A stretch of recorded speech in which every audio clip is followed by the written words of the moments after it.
오늘 부활절인데 부활절 설교는 담임 목사님한테 했던 적이 좋습니다. 그래서 저는 오늘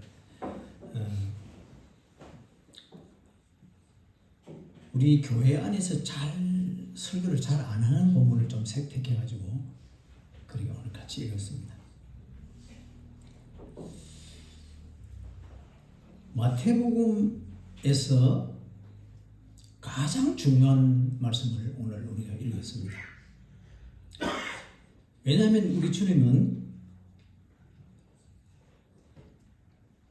구약 성경에서부터 이 땅에 메시아로 오실 것이라 하는 예고를 수천 년 동안 해왔거든요. 그렇게 해서 오신 우리 주님이 복음 사역을 시작했을 때 사람들이 나를 어떻게 생각하는가 이게 매우 궁금하셨던 거예요. 그래서 가이사라 필리포라고 하는 지역을 지나갈 때 제자들에게 물어봤어요. 사람들이 나를 누구라 그러느냐. 그래 뭐 엘리야, 예레미야, 선지자 중 한 사람, 뭐 어떤 사람들은 뭐 선생이라 하기도 하고 그렇게 말을 합니다. 너희는 나를 누구라 그러느냐. 베드로가 급한 성격에 주는 그리스도시요 살아계신 하나님의 아들이십니다. 이렇게 고백했거든요. 근데 그 고백에 대해서 우리 주님이 칭찬하시고 난 다음에 늘 칭찬하신 것까지는 다 기억을 하는데 우리 교인들이 그 다음에 하시는 말씀을 기억을 못 하거든요. 여러분 혹시 기억하십니까? 이걸 알게 한 것은 네가 아니고 하나님께서 알게 하신 것이다 하는 것을 얘기해주고 이 믿음을 베드로의 믿음을 반석이라 하여서 내가 이 반석 위에 내 교회를 세우겠다 이런 말을 이것까지는 우리 다 기억합니다. 근데 그 다음 말은 기억이 안 되죠. 아무에게도 말하지 마라. 네가 고백한 그리스도라고 하는 것을 아무에게도 말하지 마라. 그 얘기를 했단 말이에요. 거라사 지역에 우리 주님이 지나가시다가 무덤가에서 쇠고랑을 차고 아주 난폭한 사람이 있었는데 귀신이 들린 사람이었습니다. 그래서 주님이 그 곁을 가면서 벌써 그 사람에게 나오라 지시를 한 겁니다. 근데 이 사람이 군대 귀신이 들렸어요. 네가 누구냐 물었을 때 군대 귀신이라 그래. 군대라 그랬거든요. 그래 주님이 이 사람을 고쳐주었습니다. 이런 군대 귀신이라는 말 그 속에 귀신이 2,000마리 이상이 들어 있었습니다. 그 한 사람 속에. 그가 얘기를 했습니다. 지극히 높으신 하나님의 아들 예수여 나를 불쌍히 여겨주시고 나와 무슨 상관이 있습니까? 나를 괴롭게 하지 마십시오.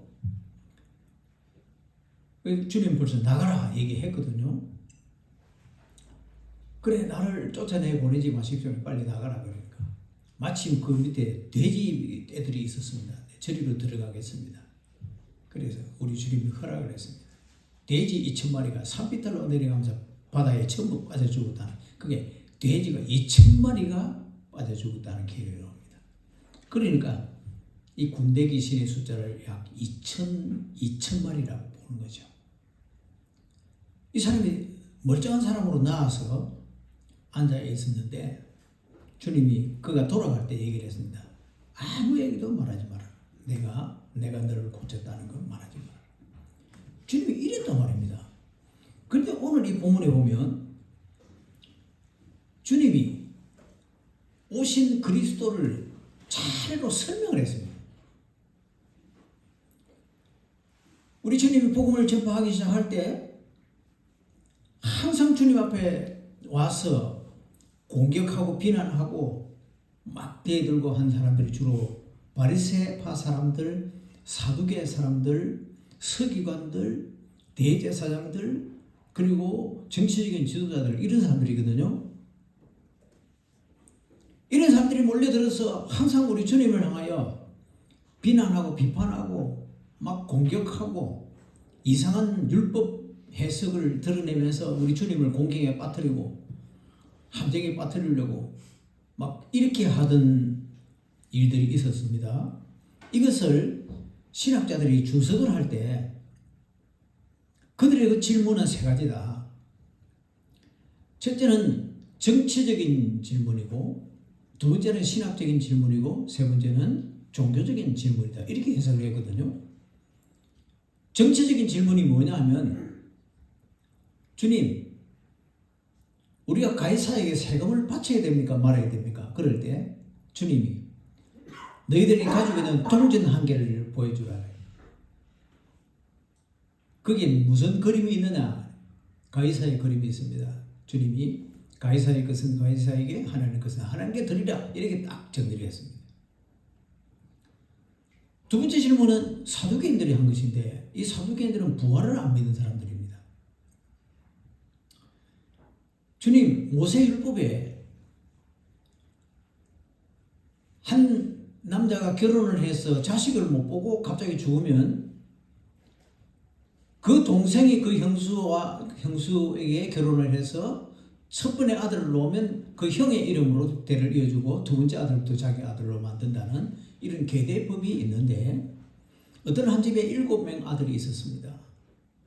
그리고 차례로 큰아들이 죽고 둘째가 그 형수와 셋째가 그 형수와 이래서 7명, 마지막 7명, 7번째 아들까지 한 여자에게 결혼을 했는데, 부활 때에 이 여자가 누구의 아내가 됩니까? 이렇게 물었습니다. 주님이 너희는 성경을 너무 모른다. 부활의 몸을 가지고 영원히 살 하나님의 나라는 장가도 가지 않고 시집도 가지 않는 천사들과 같은 몸이 된다 하였습니다. 이렇게 정리를 한 겁니다. 그리고 이것을 신학자들은 신학적인 질문이었다. 세 번째 질문은 역시 바리새파 사람들인데, 주님, 계명 중에 어느 계명이 제일 큽니까? 이렇게 물었습니다. 주님이 네 정성과 뜻을 다하여 목숨을 바쳐 하나님을 사랑해라. 이것이 크고 첫째 되는 계명이요. 둘째는 이와 같으니 내 이웃을 내 몸과 같이 사랑하라. 이것이 율법과 온 선지자의 대강령이니라. 이게 정리를 했습니다.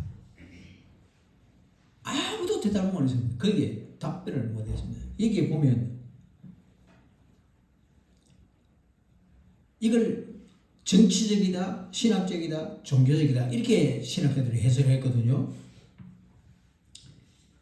주님이 이렇게 명쾌한 답변을 딱 하고 나니까 오늘 보면 33절에 무리가 듣고 그의 가르침에 놀라더라 이랬는데요. 여러분, 이 놀라더라는 말을요, 중국어 성경에 보면요, 놀래 자빠졌다 되어 있어요.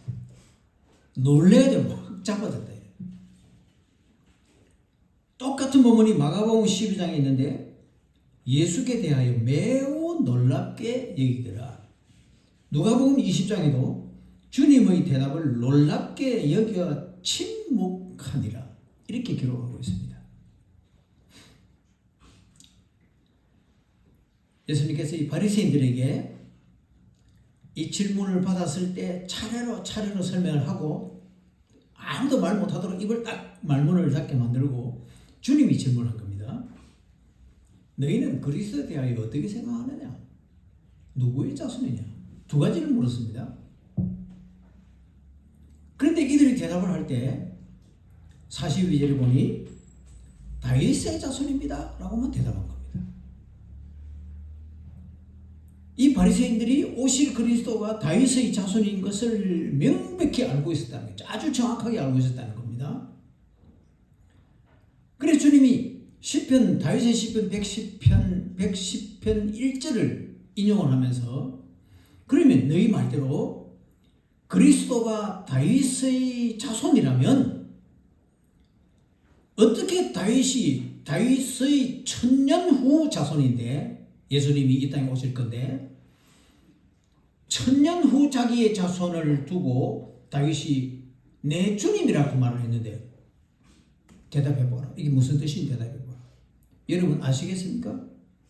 이런 본문을 가지고 설교를 잘 안 합니까? 교인들이 읽어도 무슨 뜻인지도 모르는 겁니다. 우리 주님이 이미 오신 이 상황에서 바리새파 사람들, 소위 성경학자들입니다. 너희는 그리스도에 대하여 어떻게 생각하는지, 누구의 자손인지 대답해라. 그럴 때 다윗의 자손입니다 했거든요. 이건 수천 년 동안 예언되어 내려온 사실대로 오신 것이 맞습니다.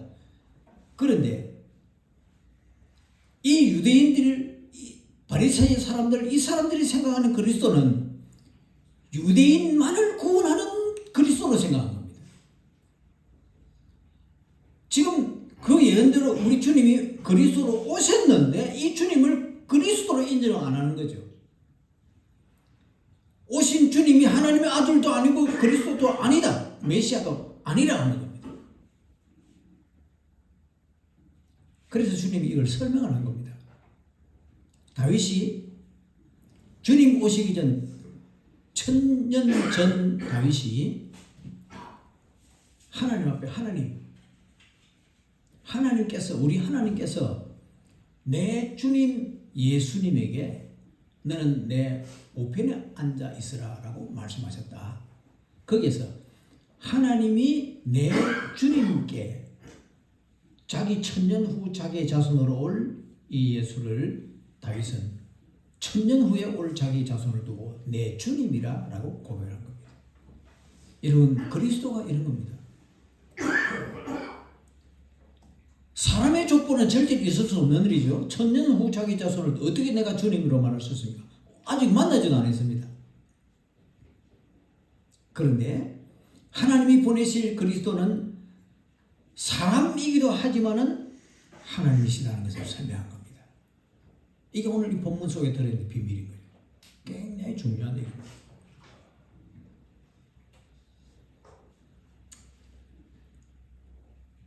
여러분, 우리 주님을 요한복음 1장 1절에서는 하나님의 말씀이기도 하고 하나님이시다라고 설명합니다. 태초의 말씀이 계십니다. 이 말씀이 하나님과 함께 계셨으니 이 말씀은 곧 하나님이시라. 우리 주님을 하나님이라 했습니다. 2절에서는 요한복음 1장 2절에서는 우리 주님은 태초부터 계신 분이시다라고 했습니다. 3절에서는 예수님이 만물을 지으신 창조주라고 말을 합니다. 8장 58절, 요한복음 8장 58절에는 아브라함 예수님 나시기 전 가장 고대로 올라간 아브라함이죠. 이 아브라함이 나기 전부터 내가 있었다. 주님이 이렇게 말씀했습니다. 하나님이시라는 얘기입니다. 이스라엘 사람들이 생각하는 다윗의 후손으로 온, 육신의 후손으로 온 다윗의 천년 후 자손이 아니고 맞지만 하나님이시다. 그분은 하나님이시다. 이걸 설명한 겁니다.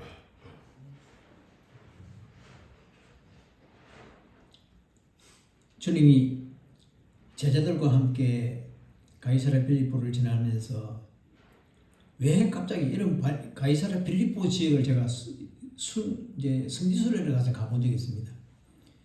그 물의 근원이 있습니다. 거기서 또 물이 흘러나와가지고 요단강을 거쳐서 사해바다로 들어가는 물 근원이 거기에 있습니다. 옛날부터 물이 있는 곳에는 우상숭배가 성하거든요. 그 가이사랴 빌립보 지역에 가면 이 돌에다가 우상을 새겨놓은 것이 많이 보였습니다. 이를 지나가는 중에 주님이 무슨 생각을 하셨는지 사람들이 나를 누구랄 거냐 이렇게 물었거든요. 이 제자들이 주님과 동행하고 있고 지금 동고동락을 하면서 주님이 그리스도라고 하는 것을 계속 가르침을 받는데도 불구하고 자기들이 나가서 우리가 모시고 있는 이 주님이 우리의 구주시다 라는 것을 접하를 못하고 있는 겁니다. 그러니까 그리스도를 모르고 있었다는 거죠. 그래서 이들에게 이걸 깨우쳐 주려고 사람들이 나를 누구라고 그러냐 이렇게 소문 들은 대로 얘기해라 그래. 그 막 들은 대로 뭐 엘리야다 뭐 선지자들이다 무슨 중에 하나다 뭐 선생 중에 한 분인데 너희는 나를 누구라 그러냐? 베드로가, 급한 베드로가 그리스도 살아계신 하나님의 아들이시다 얘기했거든요. 이 제자들에게 너희가 같이 지금 동고동락하고 같이 먹고 같이 자는 내가 하나님께서 보내신 그리스도라를 심어주는 거죠. 이러면 우리가 교인으로서 주님이 그리스도시요, 주님이 나의 주인이시요, 나의 왕이시요, 나의 하나님이시를 못 믿는다면, 여러분 이거 교인 아닙니다. 빨리 벗어나야 됩니다. 여기서 주님이 그리스도이신 것을 믿는 믿음에서부터 우리의 신앙생활을 시작하는 겁니다. 이 바탕이 안 된 신앙생활, 소위 신앙생활이지 신앙생활 아니라는 얘기입니다. 기억해야 합니다.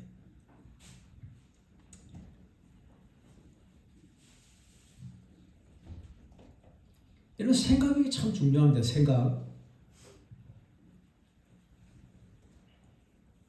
어떻게 생각하는, 내가 무엇을 생각하느냐, 상관은 많은 생각을 할 수 있습니다. 그러나 그 생각대로 말하고 그 생각대로 행동하게 되는 것은 내 생각 속에 믿음이 있지 않으면 믿음의 생각이 아니고는 절대로 우리 성도에게는 말로 행동으로, 믿음의 말로 믿음의 행동으로 나타나지 않습니다. 내가 지금 교인인데 불신자의 말이 입에서 나온다, 불신자의 행동이 나온다면 내 속에 아직도 주님이 안 계시다는 말이고 내 생각 속에 주님이 안 계시다는 얘기입니다. 그게 중요한 거예요. 성삼위 하나님, 여러분 성삼위 하나님 여러분의 하나님이신 줄 믿죠? 성삼위 하나님께서 내 마음에 계시고 내 생각 속에 계실 때 하나님이 기뻐하시는 성도의 말을 하게 되고 성도의 삶을 살아갈 수 있게 되는 겁니다. 교인인데도 불구하고 거짓말이나 자꾸 하고 엉뚱한 짓 하는 사람들 있죠. 그 교인일 뿐이지 성도가 아닙니다. 여러분 지금 이 시대에 우리나라만 문공부 통계에 1천만 교인이라는데 1천만 교인이라는 말은 맞습니다. 그러나 1천만 성도는 아닙니다. 저는 그렇게 생각합니다. 아무리 생각해도요 500만도 안 될 것 같아요. 예수 믿는 사람. 정말 이런 바닷물에 소금이 0.3%거든요. 지금 우리나라에 통계에 말하면 인구의 4분의 4명 중 하나가 예수 믿는 사람 아닙니까? 문공부 통계에 하면. 그런데 지금 어떻습니까?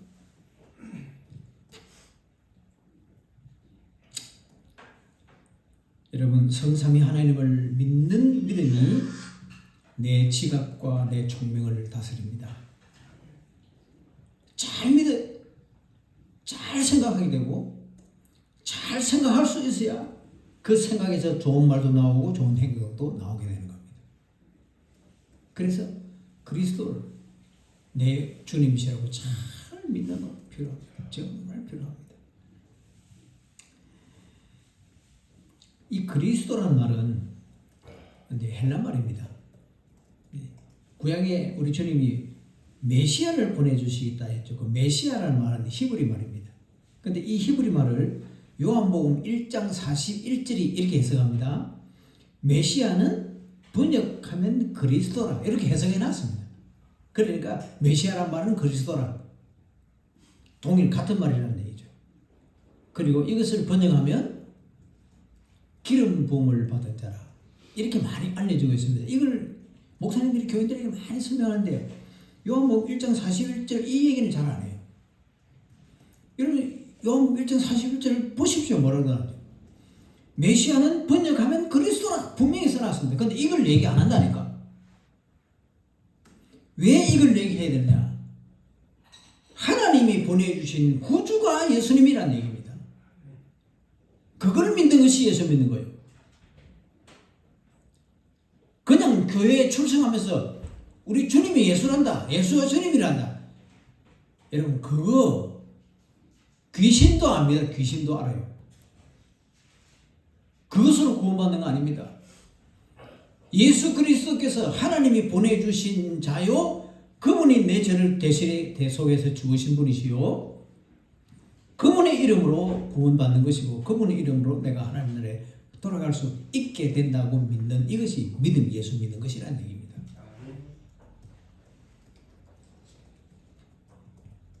우리 주님이 메시아를 보내시겠다고 약속하신 것이 수천 년이었습니다. 유대인들이 수천 년 동안 기다려왔습니다. 마침내 때가 되면 우리 주님이 이 땅에 오셨습니다. 오셔서 지금 귀신을 쫓아내고 질병을 고치고 죽은 자를 살리고 앉은 자를 일어나게 만들고 눈먼 자의 눈을 뜨게 하고 많은 기적을 베풀면서 하나님 나라를 증거하고 지금 주님이 오셔서 일을 하고 있는데도 불구하고 이 유대인들은 예수 선생 저분은 메시아가 아니라는 얘기입니다. 그래서 주님 너무 답답해가지고 이 바리새파 사람들 성경학자들입니다. 서기관들, 사두개인들 전부 성경 번역가들이고 성경 이 사본을 써주는 사람들입니다. 너희는 그리스도를 어떻게 생각하느냐?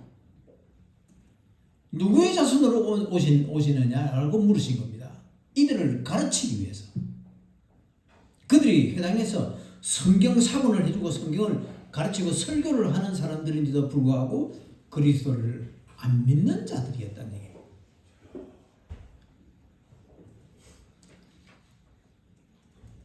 여러분 이 시간에 예수 그리스도를 어떻게 생각하고 있느냐 하는 말은 오늘 우리들에게 주님이 물으신 말씀으로 여러분이 받으시기 바랍니다.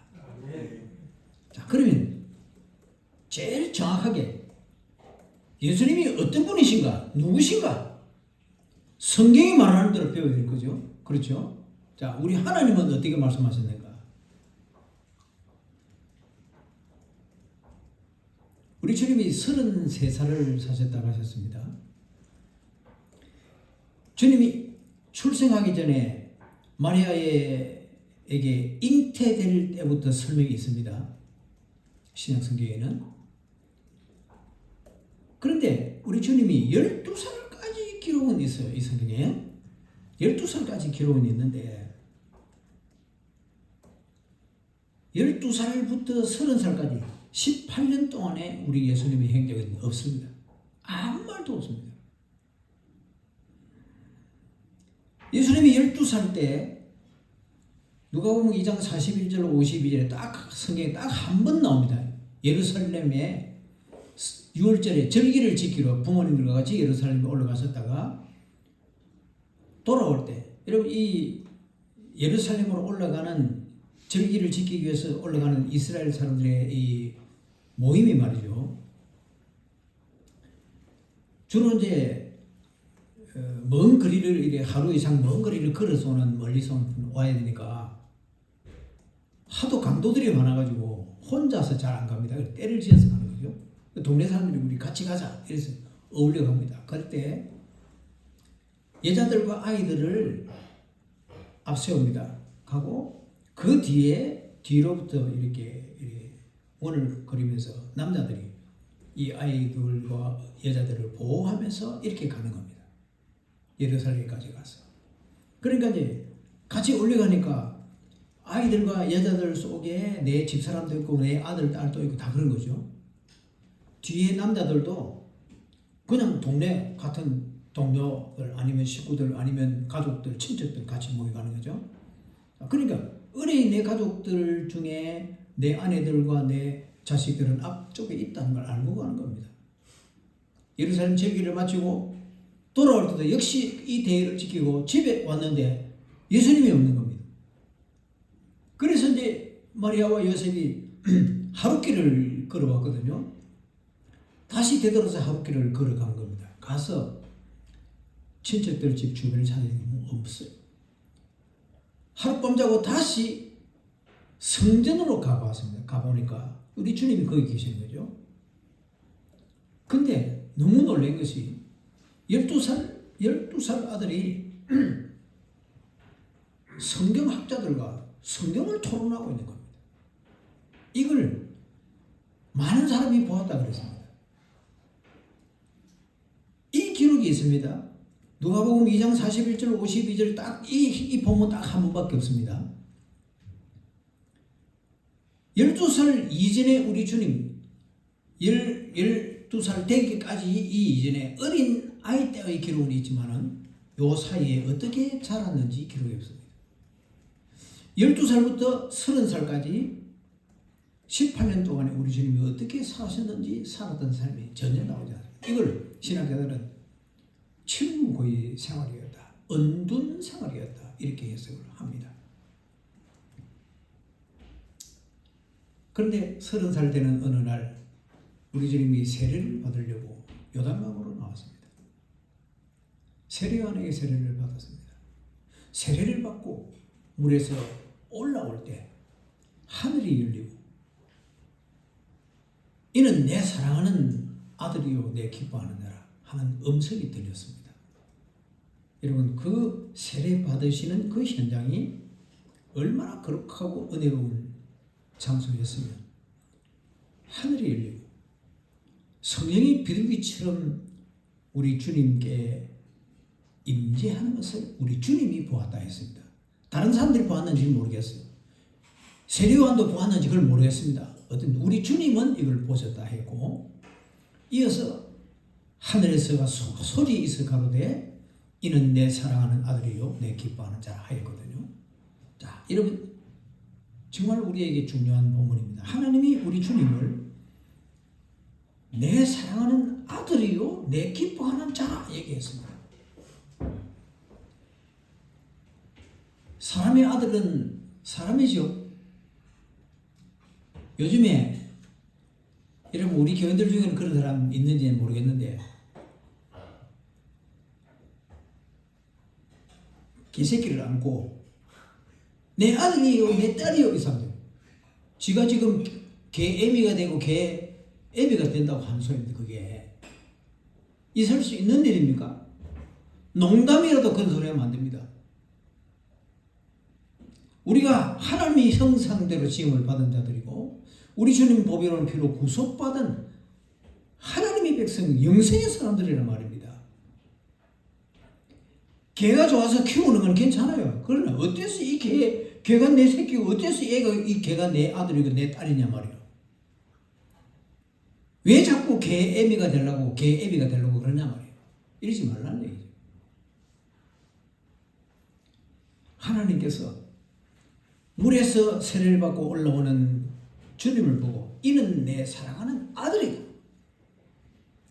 하나님의 아들이면 예수님도 하나님이신 겁니다. 그래서 삼위일체 말할 때 성부 하나님, 성자 하나님, 성령 하나님, 삼위일체라고 말합니다. 하늘의 소리에 섰습니다.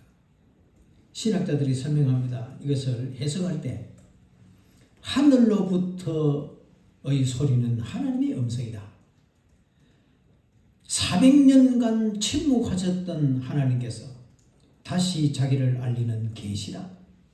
이것은 메시아 시대가 시작된 것을 알리는 분명한 징조요, 그것을 공적으로 입증하는 하나님의 소리였다. 구약의 선지자들이 딱 끝나고 주님이 오실 때까지 이 기간이 400년이었습니다. 하나님이 백성들에게 말씀하지 않았습니다.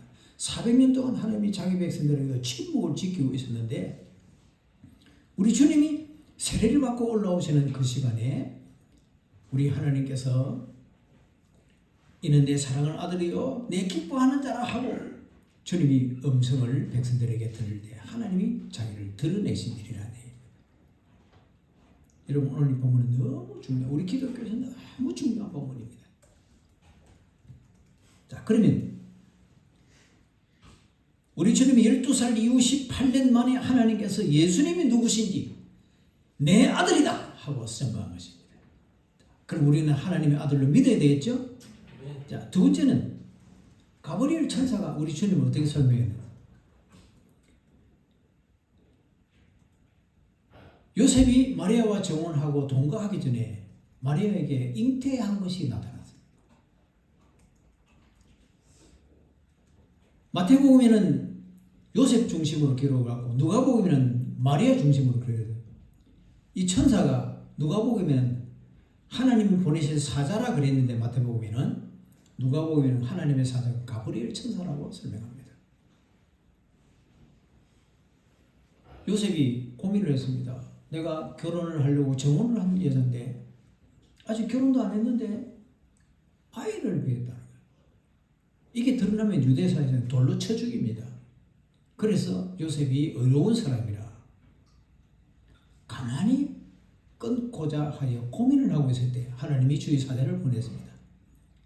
다윗의 자손 요셉아, 네 아내 마리아 데려오기를 무서워하지 말라. 그가 잉태한 것은 성령으로 잉태한 것이다. 아들을 낳을 것이다. 하나님께서 그 아들의 이름도 예수라고 지어주었다. 예수라고 불러라. 그 이름은 저희 죄에서 자기 백성을 저희 죄에서 구원할 자라 하는 뜻이다 라고 설명해 주었습니다. 이 가브리엘 천사가 하나님의 명령을 받고 가서 마리아를 찾아갔을 때는 마리아야, 네가 앞으로 아들을 낳을 것이다. 마리아가 너무 놀랐습니다. 아직 결혼도 안 한 처녀가 주여 나는 아직도 남자를 모르는데 어떻게 아이를 낳는단 말입니까? 그럴 때 하나님의 성령이 너에게 잉태하게 하신다. 그리고 아들을 낳거든 예수라고 불러라. 그는 자기 백성을 저희 죄에서 구원할 자다. 여러분, 이 가브리엘 천사는 예수님을 자기 백성을 죄에서 구원할 자라고 설명했습니다. 여러분, 우리 주님이 이런 분입니다. 믿어야 되겠죠? 네. 우리 주님이 출생했을 때 베들레헴 들판에 목동들이 양을 치고 있을 때 천사들이 나타났습니다. 너무 놀랐습니다. 밝은빛 가운데 천군 천사들이 나타나 하나님 찬송하는 소리가 들리는데 놀라서 막 눈이 둥그레 있는데 얘기를 합니다. 오늘날 다윗의 동네에 너희를 위하여 구주가 나섰다. 내가 기쁜 소식을 너희들에게 전해주는데 너희를 위하여 구주가 나섰다. 이러면 그때 그 천사들은 우리 주님을 구주라고 설명했습니다. 중요합니다. 자, 그러면 이제 하나님이 내 아들이라고 하나님이라고 설명했고 천사들이 성령 잉태되신 구주라고 말했고 자기 백성을 죄에서 구원할 구원자라고 설명했습니다. 사탄 마귀는 어떻게 설명합니까? 여러분, 이 성경에 사탄, 마귀, 귀신들 막 나오죠. 마태복음 4장에 우리 주님이 금식 기도를 하고 막 마쳤을 때 마귀가 다 찾아왔습니다. 이때 이 마귀가 마태복음 4장 3절에 보면 시험하는 자, 10절에는 사탄을 했습니다. 마귀, 시험하는 자, 사탄. 이 마태복음 4장에는 그렇게 나옵니다. 주님을 찾아와서 이 돌이 떡이 되어야 하라. 돌로 떡을 만들어라 그랬어요. 여러분, 하나님의 법칙이 돌로 떡을 만들면 어찌 되는 겁니까? 하나님의 법칙을 스스로 깨는 거죠. 여러분, 절대로 돌은 떡이 될 수 없습니다. 돌은 돌입니다. 하나님이시기 때문에 돌을 떡으로 만들 수도 있습니다. 그러나 하나님이 만약에 돌을 떡으로 만든다면 하나님이 자기 만든 법칙을 자기가 깨뜨리게 되는 거죠. 그래서 주님은 하나님의 말씀으로 산다 했습니다. 그렇게 물리쳤습니다. 둘째는 우리 주님을 성전 꼭대기에 데려가서 뛰어내리라. 여러분, 성전 꼭대기 얼마나 높은 성전 꼭대기인지 저는 잘 모르겠는데 요즘 우리 큰 예배당의 성전 꼭대기를 생각하면 최소 20m는 될 겁니다. 여러분, 20m에서 우리 주님이 우리가 똑같은 몸을 가졌는데 몸을 뛰어내리면 어찌 되는 겁니까? 죽는 겁니다. 우리 주님이 우리가 똑같은 몸을 가지고 있는 분이죠. 그러나 하나님이시기 때문에 우리 주님이 안 다치고 내릴 수도 있습니다. 그러나 주님은 마귀의 말을 듣지 않았습니다. 만약에 주님이 돌로 떡을 만든다든지 뛰어내린다든지 하면 하나님이 신성을 그냥 무너뜨리게 되는 거죠. 세 번째는 높은 산에 데리고 가서 천하만국을 보여주고 찬란한 영광을 보여주면서 만일 네가 내게 절을 하면 이건 네게 다 주겠다 이랬습니다. 여러분, 이 보여준 천하 만물과 영광스러움은 원래 우리 주님 겁니다. 이 마귀가 거짓말한 거죠. 주님 걸 가지고 내게 절하면 이건 네 준다. 줄 수 있는 권한도 없거니와 원래 그건 주님 겁니다. 그게. 이걸 우리 주님이 정리를 한 것이죠. 여기 우리가 보아야 될 것이 뭐냐면 네가 만일 하면 네가 만일 돌이 떡이 되게 하라. 네가 만일 네가 하나님이거든 뛰어내리라. 네가 하나님이거든 돌로 떡을 만들어라. 네가 하나님이거든 내게 절해봐라. 있을 수 없는 일입니다. 절대로 있을 수 없는 일입니다. 만약에 이 시험들을 주님이 한 가지라도 행했다면 우리 주님은 구주의 자격을 박탈당하는 것이고 하나님의 아들의 자격을 잃게 되는 겁니다. 그래서 주님은 마지막으로 얘기했습니다. 기록하였으되 주 너희 하나님을 경배하고 다만 그만 섬기라 하였느니라. 사탄아 물러가라 그랬어요. 사탄이라 그랬어요. 이 영적 사탄, 그라사에 귀신 들린, 군대 귀신 들린 이 사람이 주님을 보더니 막 달려와 절하며 큰 소리로 지극히 높으신 하나님의 아들을 예수여. 여러분, 군대 귀신이 말을 했습니다. 지극히 높으신 하나님의 아들 예수여. 여러분, 귀신, 사탄, 마귀도 우리 주님을 정확하게 하나님의 아들이요 구주라고 설명했습니다. 그런데 주님을 공격했던 이 바리새파 사람들, 사두개 사람들, 서기관들, 대제사장들, 정치가들, 우리 주님을 한 번도 주님이라고 말한 적이 없습니다. 주님을 공격할 때 언제든지 선생이여, 당신이 제자들 보고 너희 선생은 늘 이렇게 말했죠. 주님을 한 번도 주님으로 인정하지 않았습니다. 그들은 성경을 수천 년 동안 성경을 보고 왔고 이 성경을 믿는다고 말하고 이 성경을 다른 사람이 가르치는 일을 했던 사람들이었습니다. 그런데 이들은 주님을 아무도 하나님으로 주님으로 인정하지 않았습니다. 여러분, 오늘날 이 교회 안에 불신자가 너무 많습니다. 여러분, 목사들도 불신자가 있습니다. 목사들은 지금 공산주의자가 있습니다. 지금 나라가 어렵게 지나고 보니까요. 여러분, 우리 고신교단의 SFC가 학생신앙운동으로 아주 유명하고 이름 있는 신앙의 단체인데요. 여러분, 이 간사들 중에 공산사상을 가지고 있는 주사파 사상을 가지고 있는 사람이 너무 많아서 이 SFC를 해체해야 되느냐 말아야 되느냐를 우리 총회가 논의를 하고 있는 중입니다. 불행이죠.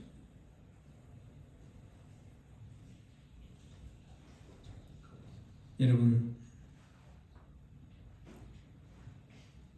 이 바리새파 사두개파 사람들은 서로 원수입니다. 그런데 우리 주님을 공격하기 위해서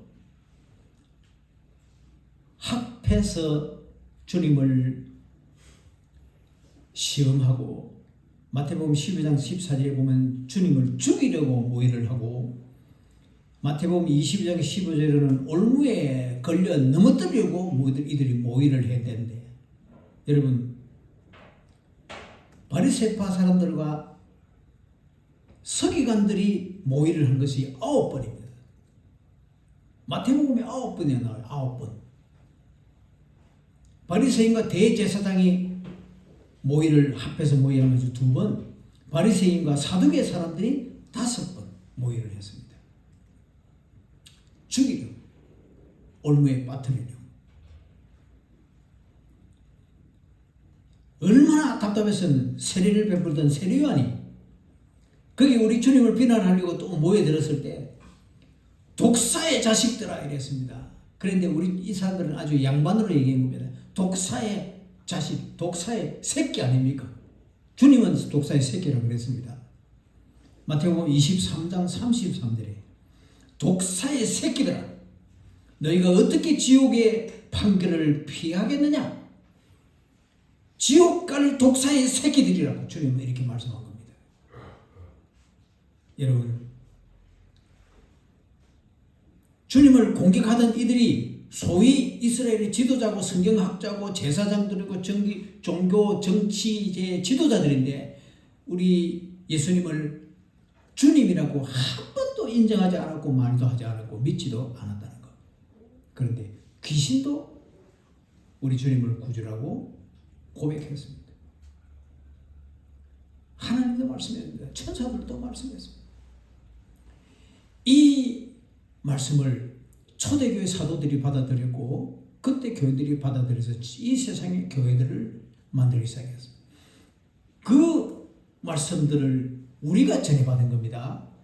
우리도 이 믿음을 가져야 되겠고 우리도 이 믿음을 가지고 우리 자식들과 우리 후배들에게 이걸 또 가르쳐서 이 교회의 역사가 이어져 가야 한다는 겁니다. 자, 오늘 여기까지 하겠습니다. 기도하겠습니다.